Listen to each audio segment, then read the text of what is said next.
itu. Sehingga ia layak untuk menjadi umat terbaik yang dilahirkan ke tengah umat. Lihatlah kondisi negara-negara timur dan barat.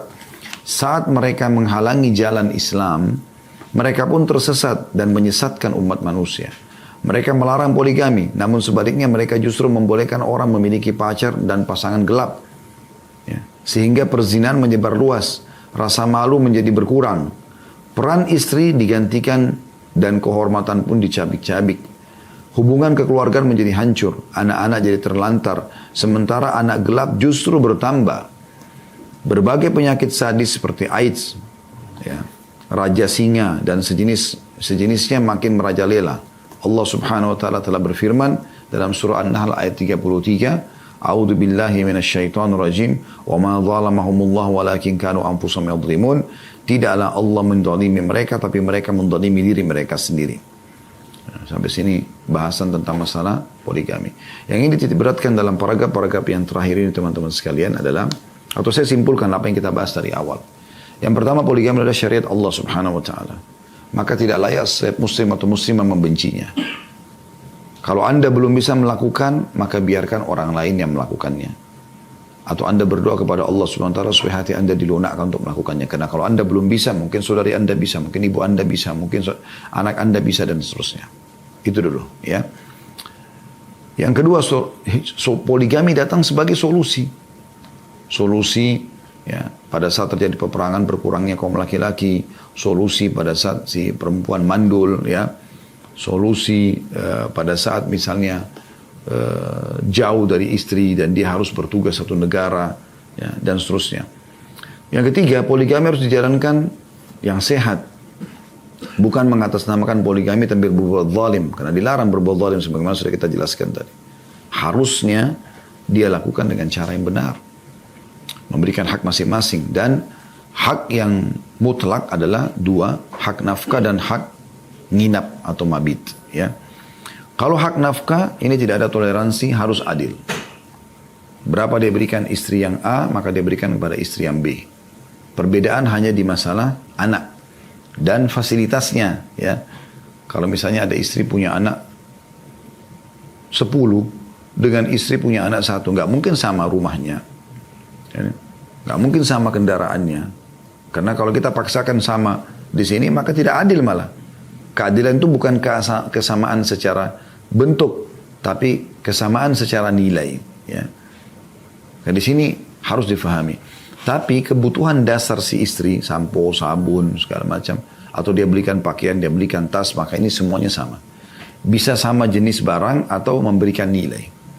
Jadi misal suami memberikan tas, atau istri pertama minta beli tas dengan harga 2 juta rupiah, misal. Kemudian istri kedua tidak meminta, maka sebaiknya suami meletakkan saldo khusus 2 juta untuk istri kedua, yang dia bisa pakai setiap saat. Misal contoh. Nah, kalau bertambah anak, maka diberikanlah nilai nafkah buat anak itu. Sehingga setiap anak sama. Dan ini biasanya bisa terjadi setelah 6 bulan, 1 tahun dari umur anak lahir, ya. Sehingga mulailah dia mulai butuh konsumsi makanan selain ASI. Nah, di situ sudah ada penentuan nafkah juga buat kebutuhan dia, ya. Tentu ini selain sekolah, selain rumah sakit misalnya, ya. Maka itu dia lakukan. Nah, ini bentuk yang dia jalankan secara sehat. Itu nafkah, ya. Ini harus dari sisi keadilan seperti itu. Begitu juga dengan mabit. Nah, kalau mabit masih ada toleransi. Idealnya sehari-sehari. Baik yang baru ataupun yang lama. Kalau seseorang menikah dengan gadis, maka si gadis punya hak sepekan. Selama 1 pekan, 7 hari itu malamnya semua untuk si gadis. Tidak boleh dibagi dulu. Setelah lewat sepekan baru kemudian dibagi dengan istri-istri lain. Kalau janda maka 3 hari. Ya, itu yang Nabi SAW contohkan. Nah, ini mabitnya seperti itu idealnya.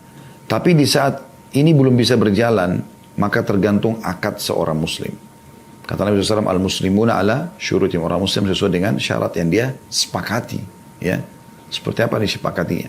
Jadi kalau misalnya ada memang seorang suami, dia punya istri dan anaknya banyak, dia mau berpoligami dan dia mengatakan, saya bisa berpoligami, tapi saya hanya bisa datang sepekan sekali misalnya. Dia berikan syarat seperti itu. Dan si calon perempuan ini setelah diberikan syarat sebelum akad nikah, dia mengatakan, baiklah, tidak masalah, sepekan sekali misalnya. Ya. Bahkan mungkin ada orang menentukan jamnya. Saya cuma bisa sepekan sekali, mungkin saya datang 2-3 jam. Kalau Anda iya kan berarti Anda sudah punya akad. Ya. Tapi yang paling ideal adalah memberikan mabit. Itu yang paling baik. Kalau tidak bisa sehari semuanya, karena kondisi dan keadaan ada istri yang lebih lama, ada anak istri yang lebih banyak anaknya, maka tergantung negosiasi. Yang penting ada hak mabit. Dan sebaiknya jangan lewat 1 pekan kecuali ada hak mabit 1 malam. Ya. Itu adalah hal yang terbaik tentunya ya. Yang terbaik karena juga butuh untuk mengetahui kondisi-kondisi istri. Dan selain daripada itu boleh istri menyampaikan hajat-hajatnya di waktu-waktu yang suami lagi tidak malam dia. Boleh dia komunikasi, boleh dia sampaikan ada keluarganya datang, dia izin mau keluar, dia izin mau ke rumah sakit dan seterusnya. Ya. Maka itu semua boleh terjadi. Jadi ini termasuk harus kita simpulkan dari awal kita belajar ya. Seperti itu kurang lebih. Dan yang keempat, yang terakhir, tidak boleh kita terpengaruh dengan propaganda orang-orang yang membenci poligami, terutama dari orang-orang non-muslim atau orang-orang barat, yang memang mereka menolak poligami mentah-mentah. Mana bisa tidak memberikan hak wanita itu dengan laki-laki memiliki 2-3 orang istri. Tapi mereka, istri kan berarti sah. Sah, orang semua tahu itu istrinya, kalau hamil pun orang tahu itu adalah hamil karena dari suaminya, spermanya. Kalau punya anak jelas status penisbatan namanya. Itu mereka perangi, tapi mereka sisi lain, tidak apa-apa perselingkuhan. Bahkan mereka yang uniknya tahu jelas si suami punya selingkuhan, si istri punya selingkuhan. Dan mereka saling tahu itu. Mereka saling tahu. Anda tidak asing kalau membaca di media tentang masalah informasi tersebut. Bahkan ada di antara tokoh-tokoh yang terkenal di barat, setelah mereka tes DNA, mereka temukan ternyata dari 4-5 orang anak itu, ya, itu hanya 2 anak dia. Sisanya bukan anak dia. Itu yang terjadi. Subhanallah. Islam tidak boleh. Haram hukumnya. Laki-laki nggak boleh selingkuh perbuatan zina, perempuan tidak boleh selingkuh. Hanya begitu. Jadi kita hanya tampil transparan memang ini loh poligami begini. Tapi ini semua resmi ya. Gitulah seperti itu. Jelas. Bahkan kalau para istri ini ikhlas ya. Dan begitu juga dengan suami, maka Allah akan mudahkan, Allah akan satukan hati-hati para istri mereka. Kuasa Allah subhanahu wa ta'ala dalam masalah itu.